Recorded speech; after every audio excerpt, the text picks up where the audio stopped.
మీరు ఇంజనీరింగ్ చేశారా? జాబ్స్ కోసం సెర్చ్ చేస్తున్నారా? 3600 మందికి పైగా స్టూడెంట్స్ కి జాబ్స్ వచ్చేలా చేసిన code Gnan 100 days software course లో జాయిన్ అవ్వండి. మీ కెరియర్ ని బిల్డ్ చేసుకోండి.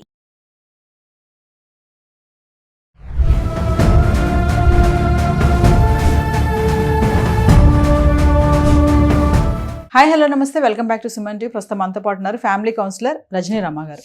నమస్తే మ్యామ్. నమస్తే నవీన. మ్యామ్, ఈ మధ్యకాలంలో ఈ సోషల్ మీడియా వినియోగం వచ్చేసాక మనుషుల ఆలోచన విధానం అనేది చాలా మారిపోతుంది. అంటే పెళ్లి తర్వాత వివాహేతర సంబంధాలు అనేవి బాగా పెరిగిపోతున్నాయి. ఫైనల్గా వస్తుంటే దాన్ని మళ్ళీ ఏంటంటే క్రిమినల్గా తయారవుతున్నారు. చూస్తున్నాం చాలా ఇన్సిడెంట్స్. అంటే భర్త భార్యను చంపడం, భార్య భర్తను చంపడం, అన్ని ఈ రిలేషన్షిప్, ఇల్లీగల్ రిలేషన్షిప్ వల్ల. రీసెంట్గా హర్యానాలో జరిగిన ఒక ఇన్సిడెంట్. అంటే ఇలాంటి ఘటనల నుంచి మనం ఏం తెలుసుకోవాలి అంటారు? ఇప్పుడు సోషల్ మీడియా అన్నారు కాబట్టి, ఇంతకుముందు మనకి ఎప్పుడైనా నెలకో 2 నెలలకో 3 నెలలకో ఒక సినిమా చూస్తే అది మళ్ళీ ఎప్పటికో చూసేవాళ్ళం. చాలా రోజులు ఆ సినిమా, మంచి సినిమాలు వచ్చాయి, మాట్లాడుకునేవాళ్ళం.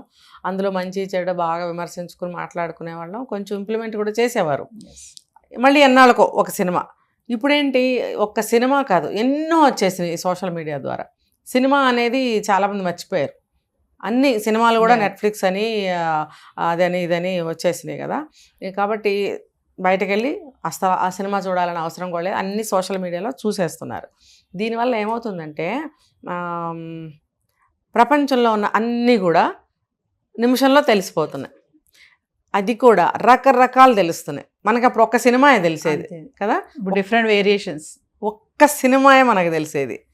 ఇప్పుడు 100, 1000, 1,00,000 ఎన్నో రకరకాల విషయాలు. అసలు మనకి ఇంతకుముందు లేనివి, తర్వాత ఇప్పుడు మనకి తెలియనివి, ఇక ముందు రాలేనివి, రాబోయేవి అన్నీ కూడా మనకి ఇప్పుడు నిమిషానికి ఒక ఎన్నో లెక్కలేనన్ని వచ్చేస్తున్నాయి. 100, 1000 అని కూడా చెప్పలేను. అలా అవన్నీ కూడా బ్రెయిన్లో పెట్టుకోలేని అంత ఇది కూడా తయారవుతుంది. ఇప్పుడు ఎన్నెన్ని గుర్తుంటాయి, ఇప్పుడు చూస్తాం, అప్పుడు మర్చిపోతాం. అలా కూడా తయారవుతుంది. అయితే ఏంటంటే ఇన్ని చూపిస్తున్నప్పుడు దేనికి మనిషి అట్రాక్ట్ అవుతున్నాడో అర్థం కాకుండా పోతుంది. ఇంకొకటి చెప్పనా, రకరకాల విషయాలు, రకరకాల అందాలు, రకరకాల అవకాశాలు అన్నీ కూడా అందులో చూపిస్తున్నారు. తర్వాత ఎక్కడెక్కడో బయట ప్రపంచంలో జరిగినవి కూడా చూపిస్తున్నారు. మనిషి ఆలోచన వీటి వల్ల ఎలా మారిపోయిందంటే, అరే బాగుంది, మనం చేస్తే ఏమవుతుంది, చేసి చూద్దాం, ఒక్కడు బయలుదేరుతాడు. అది అతను చేసాడుగా, మనం ఎందుకు చేయకూడదు, పక్కన వాళ్ళు చేస్తారు. అలా ఏమవుతుందంటే ప్రజల్లోకి నీళ్లులాగా వచ్చేస్తుంది ఆ అలవాటు అనేది. నీళ్ళని మనం ఆపలేం కదా, ఒక్క చుక్క వేసినా సరే పక్కకు స్ప్రెడ్ అవుతుంది. అలాగా ఈ చెడు అనేది అలా నీళ్ళలాగా వ్యాపించేసింది. వ్యాపించేయడం వల్ల మనిషి ఆలోచనలు బాగా స్వేచ్ఛగా తయారైనవి. అసలు ఒకప్పుడు మంచి ఆలోచనలు చేయండి, ఏదన్నా పొరపాటున ఎవరన్నా ఏమనంటే చిచి అలా ఆలోచించకు, వదిలేసేదాన్ని, ఇది పద్ధతి, ఇలా ఆలోచించంటే వెంటనే ఈ దారిలోకి వచ్చేసేవారు. ఇప్పుడు అట్లా లేదు. ఆలోచనలు ఎటు పోతే అటు ఆలోచిస్తున్నారు. ఇప్పుడు ఒక విషయం చూస్తాము, దాని మీద ఆలోచనలు సాగినాయి అనంటే అందులో ఆ విషయం మంచిది కాకపోవచ్చు. దాని మీద ఆలోచనలు సాగుతున్నాయి అనంటే చెడే కదా. మరి అదే ఒక మంచి విషయం అనుకోండి, దాని మీదే సాగినాయి అనుకోండి, అది మంచికి దారితీస్తుంది. కానీ చెడే కదా మనకి తొందరగా అట్రాక్ట్ అయ్యేది. చెడు అట్రాక్ట్ అవుతుంది, ఆ చెడు మీద మనం ఆలోచిస్తున్నాం కాబట్టి సొసైటీలో చెడు జరుగుతుంది.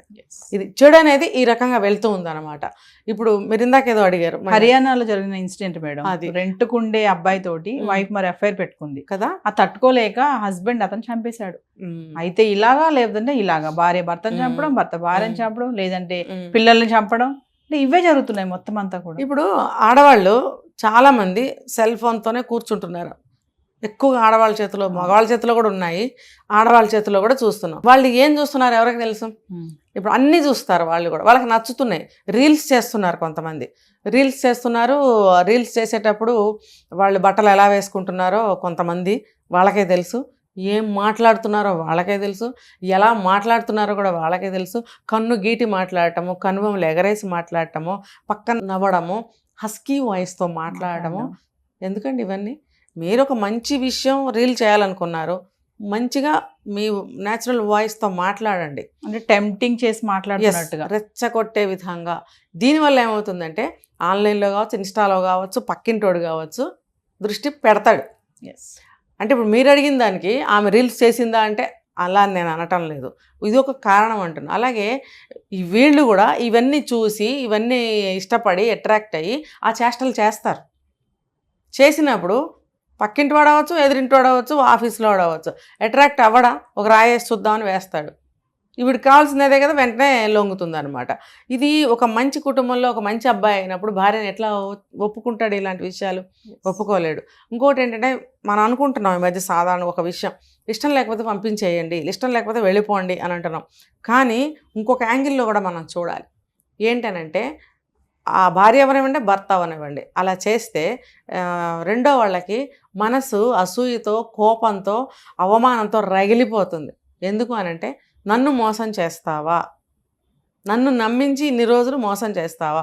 అంటే అతను మంచివాడైతే అప్పుడు ఇంకెవరన్నా కానివ్వండి, అనవసరం ఇంకా అక్కడ అది మంచివాడు అవనివ్వండి, ఇంకోటి అవనివ్వండి, నాతో ఇన్ని రోజులు ఉండి నువ్వు ఇప్పుడు వెళ్ళిపోతావా, నేనేం లోటు చేశాను, నా దగ్గర ఏం తక్కువైంది అనే రకరకాల క్వశ్చన్స్ వచ్చేస్తాయి. దానివల్ల బాయిల్ అవుతుంది, బాగా ఫ్రస్ట్రేట్ అవుతారు.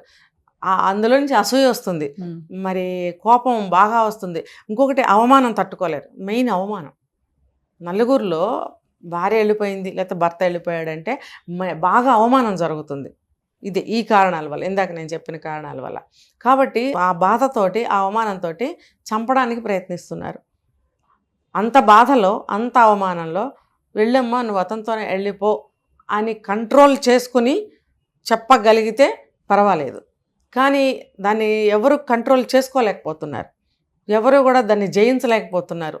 ఆ అవమాన భారాన్ని కానీ, ఆ కోపాన్ని కానీ, ఆ అసూయ ద్వేషాలని కానీ జయించలేకపోతున్నారు ఎవరు కూడా. అందుకని ఇలా హత్యలు చేయడం, ఆత్మహత్యలు చేసుకోవడం జరుగుతుంది. ఇది అవమానం, మెయిన్ అవమానం. వెళ్ళిపో అని తేలిగ్గా అంటే హాయిగానే బతకచ్చు అవతలకి వెళ్ళి. నాకు జరిగిన నష్టం ఎలా భర్తీ అవుతుంది? ఏ వయసు అన్నా కానివ్వండి. ఇప్పుడు నేను ఇందాక మాట్లాడుకున్నాం, 3 పిల్లల తండ్రి. ఆ వయసులో అతను మళ్ళీ పెళ్లి చేసుకుంటాడా? 3వ పెళ్ళి చేసుకుంటే మాత్రం ఆ వచ్చిన ఆవిడ ఎలా ఉంటుంది? పిల్లలు లేరు, మళ్ళీ పిల్లలకి అనే పరిస్థితి కాదు. మరి అతను లోపల ఎటువంటి ఫీలింగ్స్ ఉంటాయి అతనికి? ప్రతీకారం కోరుకుంటుంది. మరి అతను కూడా ఆ భార్యను వదలొద్దు, అతన్ని కూడా వదలొద్దు అని చెప్పాడు కదా స్టేట్మెంట్లో. అందుకని చెప్పి అవమానం ప్రతీకారాన్ని కోరుకుంటుంది. కానీ అవమానం ఎప్పుడు కూడా త్యాగాన్ని కోరుకోదు. అవమాన పడినప్పుడు వెళ్ళమ్మా నువ్వు చక్కగా వెళ్ళిపో, బాధలు పెట్టుకో, నన్ను చంపకు అని అనడు. ప్రతీకారమే కోరుకుంటుంది. కాబట్టి ప్రతీకారం కోరుకున్నప్పుడు ఏమవుతుందంటే మనం కూడా శిక్ష అనుభవించాల్సి వస్తుంది. జైల్లో పడటమో, ఉరిశిక్ష, ఇంకోటో జీవితానికి పనికిరాని జీవితాన్ని మనం చేసేసుకుంటాం. కాబట్టి ఎంత అవమానం ఉన్నా సరే, వెళ్ళిపోయిన విషయం వెళ్ళిపోయింది, అందరికీ తెలిసిపోయింది, ఎటు నీ జీవితం పోయింది. నువ్వు అవమానం పడ్డాను నీ తప్పు లేనప్పుడు నువ్వు అవమానం పడ్డానని ఎందుకు అనుకుంటావు? ఆవిడే అవమానం పడింది సొసైటీలోకి వెళ్ళిపోయి, ఇలాంటి తప్పు చేసి ఆవిడ అవమానం పడింది, జీవితాన్ని కోల్పోయింది, స్వర్గం లాంటి ఇంటిని వదులుకుని రోడ్డెక్కింది. ఆనక ఆవిడ ఏమేమి ఎదుర్కొంటుందో, ఏమేమి బాధలు పడుతుందో అవన్నీ ఆవిడకే వదిలేసేసి నువ్వు వెళ్ళిపోమ్మా అని పంపించేస్తే నీ జీవితం బాగుంటుంది. ఖచ్చితంగా నేను చెప్తున్నాను, ఆ వెళ్ళిపోయిన వాళ్ళ జీవితం బాగుండదు, ఖచ్చితంగా బాగుండదు. నువ్వే బాగుంటావు. శాంతంగా సరే అమ్మా వెళ్ళిపో అని పంపించేస్తే ఖచ్చితంగా ఆవిడ జీవితం నాశనమే అవుతుంది. నువ్వు ఖచ్చితంగా బాగుపడతావు, నువ్వు భార్యవైనా సరే, భర్తవైనా సరే. ఇది పాటించుకోండి. ఎందుకనంటే ఆవిడ్ని చంపేస్తావు, చచ్చిపోతుంది, తర్వాత నువ్వు కూడా చచ్చినట్టే బతకాలి. అటువంటి జీవితం ఎందుకు? చంపేస్తే నీకు చల్లబడింది ఆ మనసు, కానీ ఆ రెండో క్షణం నుంచి ఆ చల్లదనం దిగిపోతుంది. నీకు జీవితం అంతా చాలా హాట్గా కనిపిస్తుంది. అప్పుడు ఎలా బ్రతుకుతావు? అందుకని ఆ ఒక్క నిమిషం నువ్వు కంట్రోల్ చేసుకున్నట్టయితే ఖచ్చితంగా ఆవిడ జీవితం నాశనమే అవుతుంది. అవతల వాడితో వెళ్తే వాడెందుకు బాగా చూస్తాడు? ఇప్పుడు వయసు ఉన్నంత వరకు, ఇప్పుడు దగ్గర నగలు ఉన్నంత వరకు, డబ్బు ఉన్నంత వరకు వాడుకుంటాడు, తర్వాత ఇప్పుడే వస్తానని చెప్పి పారిపోతాడు. ఆవిడ జీవితం ఖచ్చితంగా నాశనం అవుతుంది. అలా వెళ్ళిన మగవాడు కూడా ఎవడ బాగుపడిన వాళ్ళు ఎవరు లేరు. కాబట్టి యువతలో ఉన్నది భర్త అయినా భార్య అయినా ఆ రకంగా ఆలోచించండి. ఆ ఒక్క నిమిషం మీరు భరించినట్టయితే కనుక మీరు మళ్ళీ మీ జీవితాన్ని ప్రారంభించవచ్చు. మీ జీవితం మీకే ఉంటుంది. ఆ అవమానం మీది కాదు, వాళ్ళదే. ఇది తెలుసుకోండి. Thank you.